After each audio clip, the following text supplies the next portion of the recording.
Наша республика известна во всем мире прежде всего алмазами. Недаром ее называют алмазной. Но вот, к сожалению, об алмазе наши жители знают не очень много. И мне бы хотелось частично восполнить этот пробел. Алмаз – удивительный камень. Но, во-первых, для человека он интересен в трех своих главных ипостасях.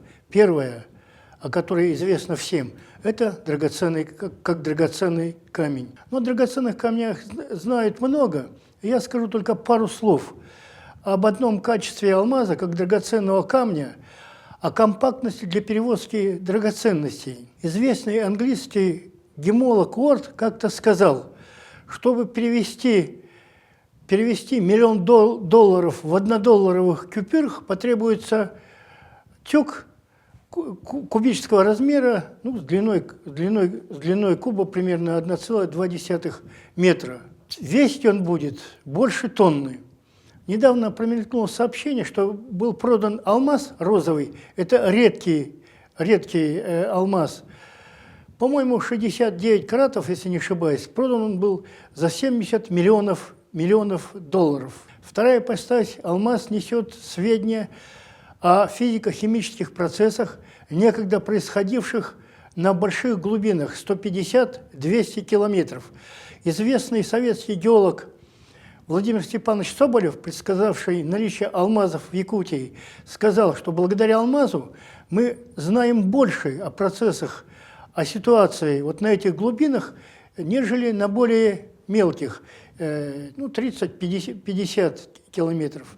Добавлю, что вообще наши сведения о глубинах крайне ограничены. Достаточно сказать, что если на Луне побывало 11 космонавтов, то на дне самой глубокой Марианской скважины океанской было только 2 человека.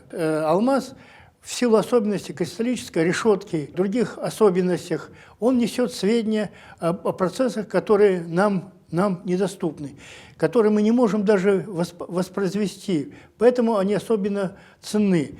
Известный исследователь алмазов Франк как-то сказал, если снежинка нам послание с неба, то алмаз – послание с глубин. И прочесть это послание гораздо важнее, потому что в небо мы можем подняться. Ну, на Луне уже побывали. А вот на третьей ипостаси алмаза мы остановимся подробнее. В настоящее время алмаз, он обладает рядом уникальных качеств, которые не встречаются у других материалов. Но если по отдельности они встречаются, то все вместе они не встречаются, они встречаются только в одном материале – это алмаз. На первое место поставим его непревзойденную твердость, но поэтому показатель сейчас уже делит место с кубическим нитридом бора. Ну, это хоть самый твердый, такой же, как алмаз, но другие качества его заметно уступают. На второе место мы поставим его исключительную стойкость к агрессивным средам. На алмаз никакого воздействия не оказывает ни одна из кислот и щелочей. Если золото, царь металлов, не подвержен действию кислот, но вот в смеси азотной и соляной кислоты, которая называется царской водки, он растворяется. Третье качество алмаза – его способность регистрировать ионизирующее излучение. В настоящее время это качество приобретает важное значение, потому что радиоактивная загрязненность нарастает с каждым днем. Когда произошла катастрофа в Чернобыле, то уровень радиации был таков, что зашкаливали все известные радиометры. По способности регистрировать ионизирующее излучение алмаз превосходит все газовые и пузырьковые камеры, но немного уступает твердотельным полупроводниковым детекторам. Но ввиду особых других его рекордных свойств, он и здесь занимает первое место. Алмаз способен регистрировать уровень радиации даже в активной зоне ядерного реактора. Все известные твердотельные детекторы, они очень быстро выйдут из строя.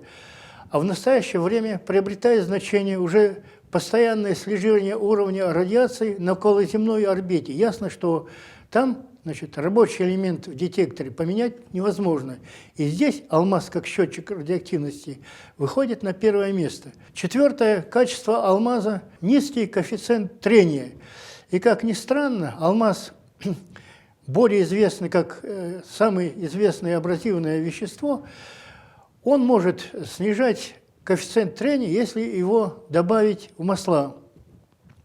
Следующее качество алмаза – он прозрачен для всех видов излучения. Ну, о том, что он прозрачен для рентгена это известно давно. Но вот одно качество я особо отмечу. Алмаз прозрачен для ультрафиолетового излучения до 200 нанометров. Все остальные известные, значит, вещества это до такой степени непрозрачны. Алмаз обладает очень высокой устойчивостью к электрическому пробою. Алмаз обладает очень высокой стойкостью к радиационному повреждению. Именно поэтому он может считать в активной зоне атомных реакторов.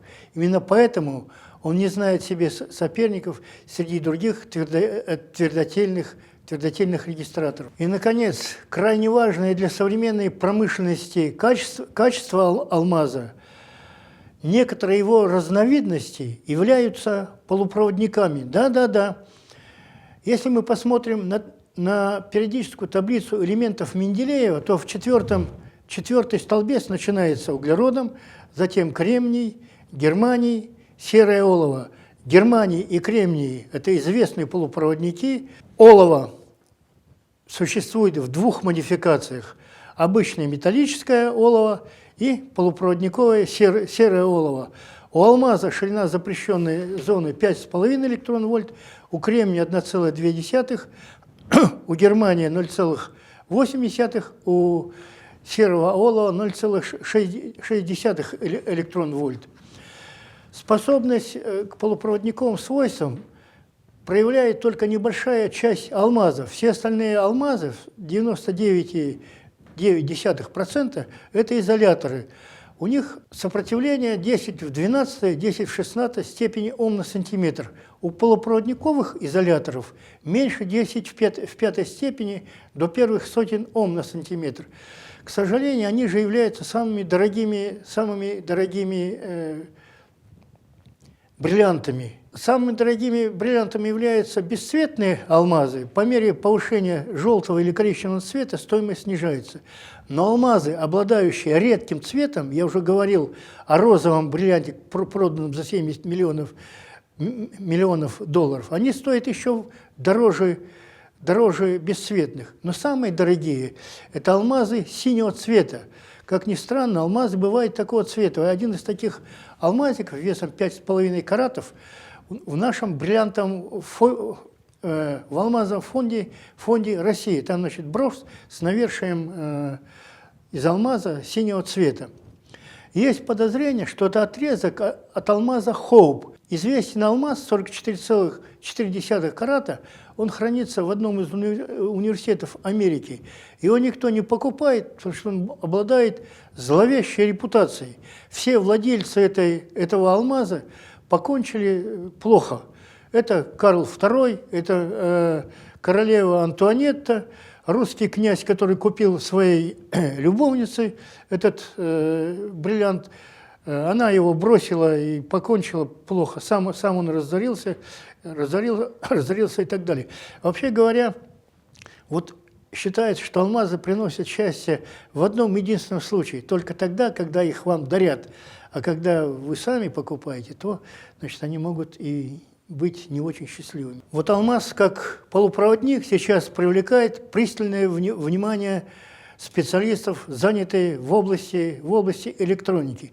По сравнению с германием, кремнием и другими бинарными полупроводниками, алмаз обладает рядом преимуществ. Во-первых, это дырочный полупроводник, и подвижность дырок у него гораздо выше, чем в других полупроводниках. А это значит, что алмаз может фиксировать явление быстро протекающее, 10 в минус какой-то степени, пятой или другой. В одном из последних сообщений об алмазе в качестве полупроводника говорится, что эра алмаза еще не наступила, но заря уже видна. Известный исследователь алмаза Соболевский как-то сказал: времена алмазных корон прошли, настали времена алмазных коронок. В промышленности алмаз широко используется. Американский инженер Дэвис в одной из своих статей сказал: применение алмаза в промышленности США настолько широкое, что если убрать алмаз из промышленности США, технические алмазы, то промышленный потенциал США снизится в 2 раза. К сожалению, наше время истекает. Я только перечислю сферы применения алмаза. Во-первых, в качестве буровых коронок для бурения сверхглубоких скважин, в качестве филер для протягивания и получения постоянного у проволоки постоянного сечения для получения, ну, вот у нас лампочка. Если там проволочка где-то тоньше, то она очень быстро перегорит. Вам известна фамилия Константин Сергеевич Алексеев? Конечно, нет. Но он хорошо известен под псевдонимом Станиславский, известный режиссер, актер, реформатор театра. А начинал Станиславский под фамилией Алексеев как инженер. Его отцу принадлежала фабрика электросила в Москве как раз для изготовления золотых канителей, ну и нитей для лампочек.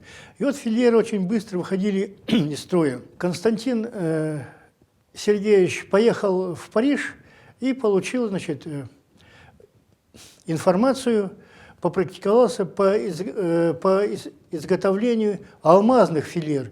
И уже на следующей парижской выставке его автоматы для получения золотых и серебряных канителей получили первую премию. Вот так переплетаются судьбы известных людей, судьбы алмаза и так далее.